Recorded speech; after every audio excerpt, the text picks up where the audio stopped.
Hello. According to the calendar, it's 2024.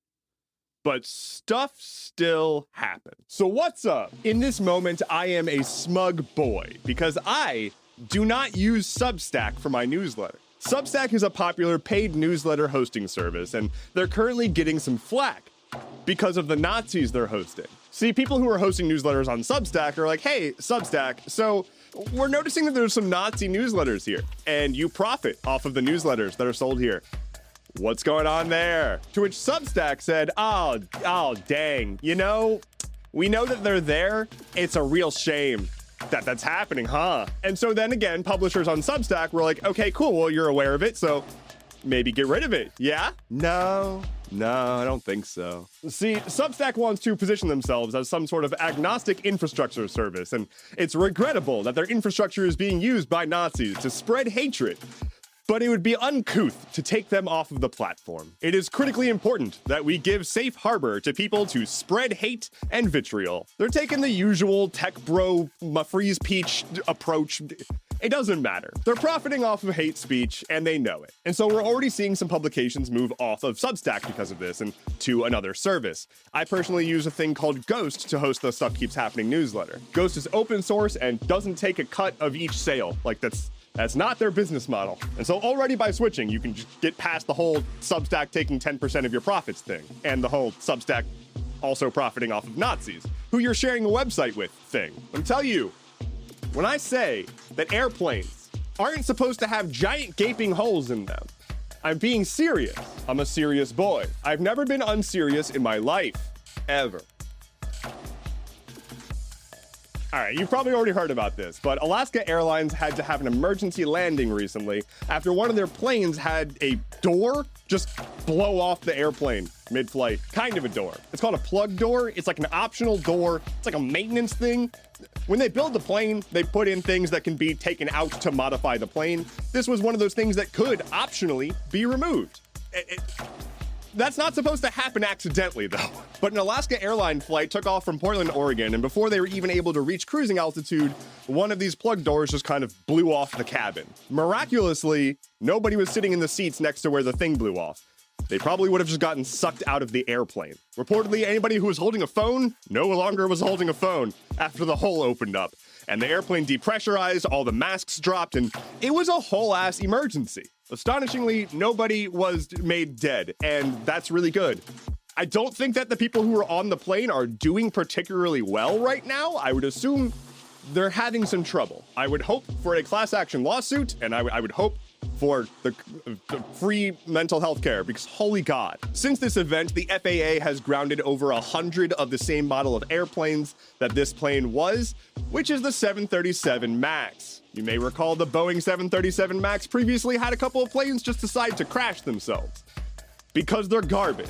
Because Boeing has made the very conscious business decision to compromise the safety of their aircraft to maximize profits. Which is, and I say this unironically, a winning business strategy. A 13-year-old has beaten Tetris for the first time in human history after playing it for 2 years. Not the same game, he was practicing it for 2 years. So you might be wondering, how the hell do you beat Tetris? Well, you don't.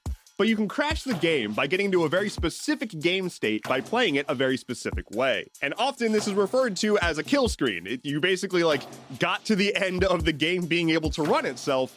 Functionally, you have won. Now, this has been a theoretical thing in Tetris for a long time, and up until this moment, only computers had ever actually done it. They were programmed to do it, or an AI did it. But now a 13-year-old did it. Willis Gibson watched a couple of YouTube videos about Tetris and was like, yo, this is pretty cool. I could get into this. And they got into it, and they got into it. 2 years later, new world record. Notably, just a couple of weeks later, somebody else did it as well. I don't know what is in the water, but suddenly we're really good at Tetris. Anyway, when I was 13, I was doing things. I was doing less headline-worthy things. All right, the Epstein list is out. Let's talk about it, and let's just get past it, okay? Here we go. First of all, you're probably tired of hearing about it. Second of all, it's not a list. It's a bunch of documents, hundreds and hundreds of pages of court documents, not just an index of all the pedophiles. A name appearing among these documents does not necessarily mean that they are guilty. It just means that their name came up, probably in a transcript at some point. They could have said literally anything in the courtroom, and it would be in these documents. That said, of course, it does also give us some pretty excruciating details about some of the stuff that went down, and I'm not going to get into it because it is deeply disturbing. I have links to the full documents in my newsletter if you want to go read it for yourself, but largely, stay away from Prince Andrew. There's also a lot of mention of the Clintons. Trump is mentioned a few times, but again, not necessarily in the context of, yes, he did the pedophile. Interestingly, Stephen Hawking, the late physicist, is also implicated, but he's also been previously implicated. He was previously photographed on Epstein's island. Anyway, I have some advice for you. Just listen for a second. Don't prey on children. It doesn't seem like a particularly hard ask. I have managed to not prey on children my whole life. It's exceedingly easy. You just don't do that. Simple. Here's a challenge. If you are out and about today, look for a really cool stick. I'm talking this is gonna make a good walking stick. This would be my wizard's cane. This stick kind of looks like a shotgun. Whatever you want, find a cool stick. Share it with me if you want, or just cherish it forever. But find a cool stick today. All right, lightning round. The Steam Awards, which are a community-voted superlative award on the Steam gaming platform, that came out, and the results are pretty hilarious. For example, Starfield won most innovative gameplay. Remember those tiny magnetic balls that are putty, but they're magnet balls? They're banned again, or are being recalled again. A line of these magnetic balls sold on Walmart's website have been recalled after thousands of people have died or gotten injured from ingesting them. Don't eat magnetic balls, because when you do, it makes it harder for me to acquire them, and I like them because I like the clicky-clacky. It makes my brain happy. Shia LaBeouf has indicated that he may want to become a deacon in the Catholic Church. So, there's promising ongoing research into using psychedelics to treat PTSD in soldiers. It's looking pretty good, even if it's early. That massive 23andMe hack continues to be hilarious, as they are now officially taking the stance of, this is your fault. 23andMe put out a statement saying, basically, your passwords were too shitty. And so it's your fault that you got hacked. Reminder, your account did not need to be actively compromised for your data to be compromised. Tesla has to recall another 1.6 million vehicles, this time in China, for a software issue regarding steering. Microsoft has announced that keyboards on Windows computers will now have a dedicated AI button. Literally 0 people have asked for this. We have our first Cybertruck crash. Here's the stats. The Cybertruck crashed into a non-Cybertruck. The non-Cybertruck car was demolished. The Cybertruck was beaten up, but largely unharmed.